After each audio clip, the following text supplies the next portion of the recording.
welcome to the 5th episode of our Time Flies podcast series. I really hope you've been enjoying the podcast so far.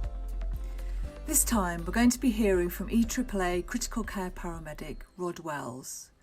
It's difficult to describe in a short introduction the contribution that Rod has made to the charity over the years, but we definitely couldn't make an EAAA podcast without talking to him, and I'm sure many of our listeners will know him in some way, shape or form. The old silver fox that he is. So now we're going to find out a bit more about how he got involved with our service and what his experiences have been over the years.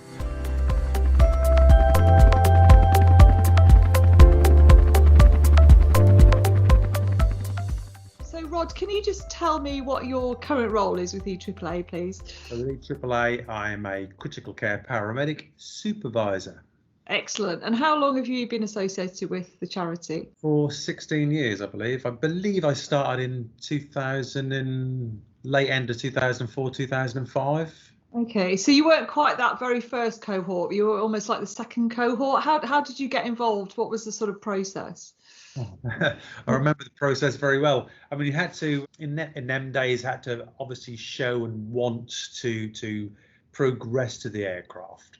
So you could only do that by application to Archie, as it was then, and you had to have evidence of doing things like MIMS, and certainly an up-to-date ALS, PHTLS. Yeah, I remember that. And PALS. So lucky enough, I'd done all that lot and just done my MIMS before I applied. Yeah. And the application process then, it was part-time, I believe, really. It wasn't a full-time role like I got now. It was been paramedic on the road in Waveney. So it's paramedic, Waveney Depot, and a leading ambulance paramedic before that at Great Yarmouth Ambulance Station. Oh, it takes me back. Back in the days, horse and cart, all that lot.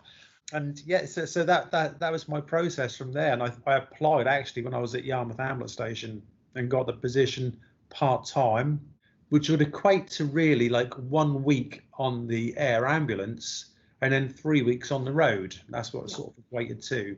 Yeah. So a week's block at a time, as it were. Yes, indeed. And that's probably a good 18 months, 2 years like that, really, for me personally. So we've heard from other people that when it started, it was just Fridays. It was double paramedic and just Fridays. But it feels like it very quickly went to a 7-day-a-week service. It was, and it was a 7-day-a-week for me, with the caveat, though, that when it got dark, you went home. Oh, yes, I remember that. There wasn't no car. There was nothing else to do. It was like, I mean, when you get to December, it was like, it's 3:30, the pilot's be going, right, get it in, we'd get the aircraft in and go home. Yeah. I remember Christmas Eve, I remember very well, trying to get out the door as soon as it was going dark and then getting a job, obviously. But we had a car then, so... Yeah, well, Christmas Day was the one, wasn't it, really? You'd finish at 3:00 in the afternoon and go home, which was quite good. But, that was then, and now we're 24/7. I know, it's very exciting. Okay, so you got selected. What would you say were your particular attributes that, apart from the fact you got all the courses, what was it that do you think that made Archie want to go for you? Well, I think it wasn't just up to Archie, on my interview, and obviously made it to interview.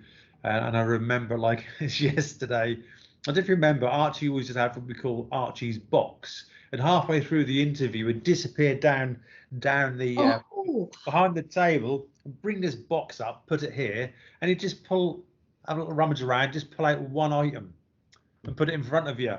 And mine was a paediatric HME filter. Oh, blimey, okay. What is that? So you have to tell them what it was, which was okay, pass.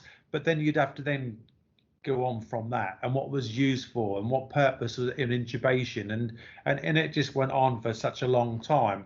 Lucky enough. Technical. Yes. And I'd just done my PALS course. So I was like, yeah, I knew, that's fine. And then you'd move on to like Jerry. Jerry was also on the interview panel, Jerry Hermer. And he was very interested in my lifeboat stuff because he obviously used to work search and rescue. And I think we got a bit of a rapport going and a talking about lifeboats and helicopters, and it all sort of went. Perhaps explain for the viewers that you're also still with the RNLI. So I'm with the RNLI. I've been with the RNLI since I was 17 years of age, which is a couple of 3 years ago now. and now I am deputy coxswain at Galston Great Yarmouth all-weather lifeboat. And Jerry Hermer, who was with us for a long time, was search and rescue Wessex and Sea King pilot for the Royal Air Force, and has taken part in many rescues himself. So it felt like a really good fit. Offshore rescue sort of, we did understanding, if you like. Yeah, so that helped very much in my interview, I feel. And then what was it like, those early jobs and early missions? How did it feel? Because it's obviously a big difference from what you were doing before. Yes. So we had the TCM, technical crew member. So we would come on and we would do the pilot's navigation, and literally from start to finish with good old-fashioned maps, paper maps. You loved it. We did. I totally loved it. I really did. It was so enjoyable. So on the early days, I mean, that was a bit of a worry. We had to learn all new grids and everything else. And I used to know Latin long, but never grid references. So that was something I needed to learn and train. Needed to get my navigation head on, and my sense of direction was normally pretty rubbish unless I got a compass in front of me. So that was the learning that was involved in those days. And you definitely take a part in finding your area or knowing your area by looking down, going, oh, I'm so and so. Them days have gone now, and it's two pilots in the front with laptops and bits and pieces and all electronic navigation. So that I really enjoyed from the early days. And obviously starting with for me, a BO or BK 105. Yes, indeed. Aircraft, which I thought in them days was just a fantastic machine, a brilliant aircraft, but was so small. I know. Compared to what we have nowadays, and you just could not move. And you had to turn your seat round, didn't you, if we had a patient? So you'd navigate your pilot and the aircraft to the scene, and then you could actually swing your chair around so you're facing in and helping your colleague, because we're obviously two paramedics in them days when I first started, and the occasional doctor would join us now and again. So you'd turn your seat around and help there, unless it was really bad weather and you'd have to keep it facing forward and help the pilot getting out of the sight first. Yeah, fantastic. It really was fantastic, which will just bring me on to my first ever call with Jerry Hermer. Oh, yes. And he will remember this. Because I think it was my very first day, and I knew Jerry was the boss, and the red phone went and we jumped in the aircraft. And in them days, your throttles, or the pilot's throttles to power up, was just on his left hand. So right. I'm coming into the left of him, and as I put my seatbelt on, I hit the throttles as it's throttling up. But he was so professional about it. He never said a word. Went off. We'd done the job. We came back. We landed down back at Norwich Airport, and he went, "We need to talk about your big elbows, don't we?" Oh, so I was like, oh. But yeah, I never done that again. I kept really quiet. I remember I used to get told off for slamming the doors. That was my thing. I used to get told off all the time for slamming the doors. And of course, in those days, we had to move the helicopter, not quite manually, but putting it on the heli lift was all manual, wasn't it? It was, yes, indeed. Yeah, pushing it in and pushing it out every day. Yeah, opening those big hangar doors, lovely. Kept you fit. I did indeed. And which colleagues were, because obviously this was new to you, so did you have people who were real role models who you were learning? Obviously you knew your paramedic job, but who kind of taught you the HEMS bit of being a paramedic? So for me it was Dave Bennett. Mm-hmm. Dave Bennett was already on, it was already established. He was the first paramedic I flew with. Right. And done my very first job, and I remember my very first HEMS job. And we landed literally in the gates of a factory. And before we took off, we had to have photographs, of course. My very first HEMS job. Of course, yes. Dave was definitely my mentor. And obviously we had Archie, who would fly with quite a bit, try and learn as much as I could off him. And then Jason Gillingham as well. He was, I think, yes, Archie's right-hand man as well, for teaching and training. Yeah. Yeah, you were all quite tall. I don't know how you quite all crammed yourselves in the Bolco, really. But we did. I mean, it was quite uncomfortable because with your helmet on, you would literally you'd be doing this. You really would. But it was fantastic. It was cutting edge for us, to be fair. And then obviously we done the talk downs as well. The dispatch harness, open the door, feet on the skids, and give them talk downs. So just to clarify, you were on a harness at that point. Yes, so a dispatcher's harness, which I think nowadays are probably, I don't know how safe it was, but nobody ever fell out. No, thank goodness. We never dropped anything out either. No, we didn't know. No. So I always remember the pilots being really paranoid about anything rolling about on the floor. Quite rightly so, because you don't want it jamming under the pedals. But I also think that comes from having to open the doors and look out the sides to make sure the tail wasn't going to hit anything. Yes, indeed. And you had to make sure that they reduced the speed first before you opened the door. Oh dear. Nothing has changed.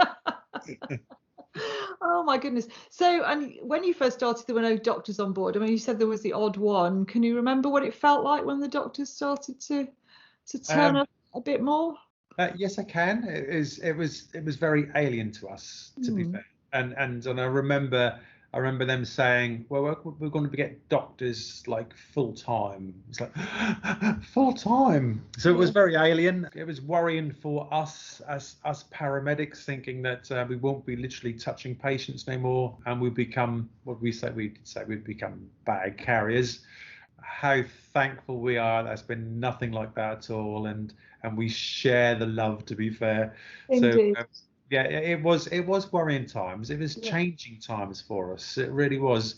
But we have from there onwards developed so much, and 20 years later, look where we are now. I mean, it's absolutely amazing. It really is. Extended scope of practice. And I was talking to someone else who said that you guys were the sort of guinea pigs for any new bit of kit that the ambulance service wanted to introduce. Totally agree. Yeah, we really were. And I don't know when that actually, I don't think it's ever stopped, to be fair, because some of the things that we look at and trial and use now eventually will go to ambulance services. Make their way into ambulance services, yeah, absolutely. I was bending over intubating a patient who'd fallen through a factory, not glass, but a big plastic factory roof, and was just lying on this concrete. And as I was bending over him intubating, he was completely unconscious, so we hadn't had any drugs and we hadn't got any access. So this terrible noise in front of my nose, and it was Dave Bennett putting one of those. They were bone guns, weren't they? But they went into the sternum, so into the breastbone, and literally it felt like it was a millimetre from my nose and really, really loud. What on earth was that? I was quite glad to see the back of those, really, but he was quite right because we didn't have any access, and this was a very sick patient. So yeah. Yeah, always big and bold, Dave. Yeah. I do remember going on scene and everybody, and there was two people trapped in a lorry, and everybody was just running around, screaming and shouting and everything else, and he just banged on the lorry like this, went, "Everybody quiet," and they did. Yeah. Just focusing then, to be fair. Yeah, no, it was very good. Now, I always think, so he taught me a lot, but you also taught me a lot, Rod. So I did quite a lot of my early shifts with you, I think, and learned a huge amount from you. And I'm sure you remember that job we did on the Broads where you ended up transporting by boat while the helicopter was gently sinking into the reed bed, and me going, "Is this helicopter sinking?" And everybody going, "Yeah, it's fine, don't worry about it." I remember the pilot as well. I remember the pilot as well, yes, indeed. He's in Africa at the moment. Yes, he is. And then it took a while for you to kind of rendezvous with us again, and we were all sitting eating ice creams, I think, in a very rude way, yes. But I think it's that logistics, isn't it? Well, you guys, you'd been everywhere, done everything, you knew how it all worked. I think as a new doctor coming into that environment, I might have had the technical skills, but it was so valuable to have this group of people who just had the whole working in that environment completely nailed, including not being frightened of cows. So I was quite frightened of cows, I have to say. When I started, I used to go and lock myself back in the helicopter. So I think, although, yeah, I can see it was worrying when the doctors first came, but hopefully some of those earlier doctors like Jeremy and Victor, Matt Warner, were completely up for being a team and acknowledging everybody's skill. Yeah, and certainly our new FEM trainees also are exactly the same. They come in, and lucky enough, they have experienced people who have been here and done the job for many years, and it's quite nice that we can share our experience with them and bring them on, if you like, before they go off onto the big wide world after a year. Bless them. So you must have had many memorable moments over the years, I'm sure. I have very memorable, unbelievable. Yes, yeah, you're gonna catch me out. Which one is it? Yes, I have. I honestly think of the memorable moments of just like say knocking the throttles for Jerry, not having an aircraft, and a big incident happening in Beccles, and us running downstairs to the police, going, "Police, can we borrow your helicopter?" And then we all lift up into the police helicopter and go to the scene of this incident, which was obviously needed us to be there. Pretty good. Yeah. Being on scene with Jeremy Morga, and then ripping my head on the hinges in the back of the 105, and me ending up in hospital, being stitched up at the West Suffolk, whilst everybody went off to hospital and leaving me there. Oh God, I didn't know that had happened. Wow. Yes, indeed. Being abandoned in March because 2 doctors got on board the aircraft back in the early days, and I'm walking around March in an orange suit thinking, how am I going to get home? How am I going to get home? Did you have a mobile? Because we didn't have mobile phones in those days, did we? I suppose you had radios. That was pre-mobile phone, to be fair. Yeah. So very, very many memorable times, very funny times as well. I have to tell you, it's been mentioned about you throwing the monitor over the wall. As caught on TV. As caught on TV. Traffic program, I think that was. Oh, what, like police camera action or something? Yes, that was being filmed by National Geographic. Oh, right, that one, yeah. And throwing the monitor survived. It was just a crash test. Well, that's a big American Zoll, wasn't it? So it had to be detested.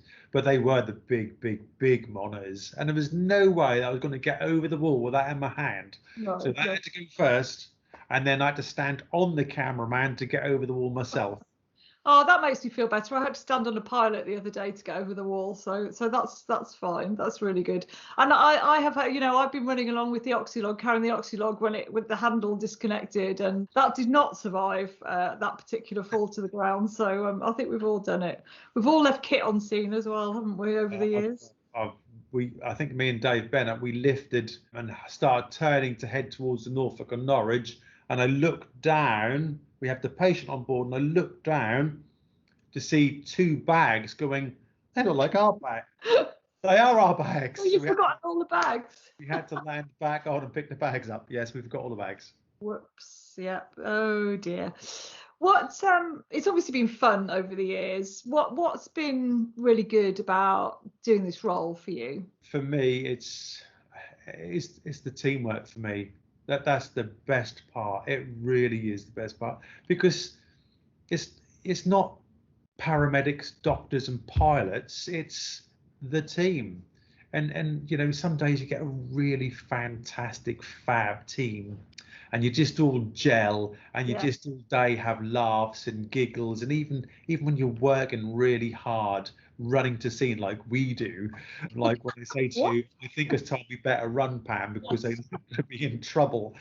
So that's what I find the best, and I don't think there's any other service really has got that sort of closeness, the rapport with each other. As I said, we're not individual people as doctors and paramedics and pilots. We are just one team, and I think that is what I would always take away from this. And obviously we go to a lot of difficult and sad incidents, and do you think that teamwork helps us cope with some of the things we have to see and have to deal with? Yes, and as you know, some people can stomach it, if that's the word, or put it away in a closet a bit better than other people can. And I know from experience that when someone's talking about the scene that they've been to for an hour, 2 hours or more, that's obviously affected them a lot more than it has me. So I know now I look out for that, to be fair. Yeah. And just recently had a doctor was talking about the scene the day before all day until we said, right, we need to debrief, need to have a word. Yeah. So we do see some horrific sights, and over the years, I'm sure that probably will tell a tale somewhere. But we do need to see this, and I think all our mental health needs to be looked after, and just by sharing as a team, and it is the team yet again, because the pilots will mention something, or so yeah, we're well prepared for it now, I think. And I think that was one of the things that struck me when I first became associated with the organisation, that actually we did go to all sorts of terrible things, really, really sad things, but actually the closeness and you know, it was a very small team then. The charity was very small compared to now, but actually everybody knew everybody else so well that they could identify if somebody was having a problem. You know, I think that for me was really attractive, and we seem to have held on to that feeling, even though we've expanded so enormously over the years. But there's now even further help, haven't we? Because of how big EAAA has got, that we now have other avenues to go down, either through the service or external to the service. And all it takes is for one of us to put our hands up and go, oh, need help. And lucky enough now, I mean, that has been the best it's ever been, to be fair. Yeah. It's readily available. It is really good. And did you have to get involved in any of the fundraising early on? Yeah, I've been involved in quite a lot of fundraising, actually. So from jumping out of an aeroplane twice. Wow. So one I do remember is about a 10K run around the universities in Cambridge. Wow. For EAAA. That cost me lots, because I was running a bit late. So I parked up, ran across the road, started the run, got back to my car an hour later to find a parking ticket. Parking ticket. So that was a very, very expensive run for me, to be fair. Yeah. What else have I done? I've done numerous runs, and obviously done my favourite, the one I'll always remember, is the London Marathon for EAAA. Okay, fantastic. They supported me really, really well. And to bring the funds in, I was doing fun runs in supermarkets on a treadmill. Oh, good grief. Oh, right, yes. So we went to Morrison's, we went to Tesco's, and we were there with treadmills and a bucket and banners for EAAA. And now we'll literally run all day long on a treadmill. When people put money in the middle of Market Gates in Great Yarmouth, was the best earner of that week. And I guess we know Rod is very much associated with Great Yarmouth, Lowestoft, Waveney area. The people in that area have always been enormously supportive, both financially but also kind of emotionally, if you like. It always feels a bit like they have a real stake in the helicopter, don't they? Yeah, I really do. I think as far as Waveney Depot and the ambulance service is concerned there, it seems like this is one of our own. It's gone away to the helicopter. And yeah, they were supportive all those years ago, and they remain that way. Because obviously I do basics work as well from my home address in my local area. And it's always nice to do that, touch base with the old crews. Yeah. It's nice to fly with EAAA, land on my patch. It's lovely. Always get a nice warm welcome, and they always look after us as much as they can. Yeah, they do. And you know, our supporters across the region really now, I guess, have been fantastic, and we've been so dependent on them over the years. So it really is a sort of massive team effort all round, isn't it? I think that's something that's really changed over these last 16 years I've done. Is when I joined all those years ago, I don't think the ambulance service was that keen on us. Almost like that we were working in opposite poles at that stage. It's just totally turned around now, and they're calling us all the time. They want our help, our inputs. They're really pleased to see us.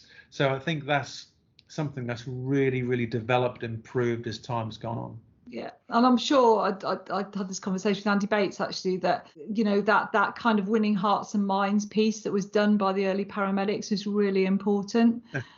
Sorry, you just said Andy Bates, and I remember the first job I ever done with Andy Bates and a pilot who will remain nameless. We landed in the middle of Southwold. I mean, literally right in the middle of Southwold High Street. And remember, Southwold have all the little shops have these little green canopies They do, yes. It's all lovely, isn't it? Yeah. Well, they were then literally picking them up from up the road after we landed on. Bet that went down well. That went down very, very well. And then we just lifted off and just flew with the Norfolk and Norwich. All went off again, yeah. So yeah, many funny times. Lots of fun over the years. Oh, bless you, Rod. Thank you so much. Is there anything else you want to say to people, talk about? No, I think I've mentioned everything I wanted to. I mean, obviously from the early days of my interview, being really nervous, to getting my job with the air ambulance, to, let's face it, 16 years later and I'm still here. It's the best job in the world, and I wouldn't change a thing. Rod, that's a fantastic note to end on. Thank you so much. Brilliant. Thank you very much.